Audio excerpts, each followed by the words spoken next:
জুলাই জাতীয় সনদের আইনগত স্বীকৃতি এবং আনুপাতিক প্রতিনিধিত্ব পদ্ধতি চালুসহ ৫ দফা দাবিতে যশোরের ঝিকরগাছায় জামায়াতে ইসলামী বিক্ষোভ মিছিল ও সমাবেশ করেছে।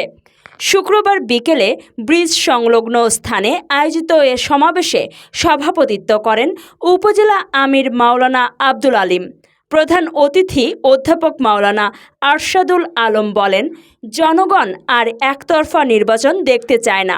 তিনি জানান, ৫ দফার মধ্যে রয়েছে জুলাই সনদের স্বীকৃতি, নির্দলীয় সরকারের অধীনে নির্বাচন, সংসদে পিআর পদ্ধতি, দমন নিপীড়ন বন্ধ এবং সব দলের জন্য সমান সুযোগ নিশ্চিত করা।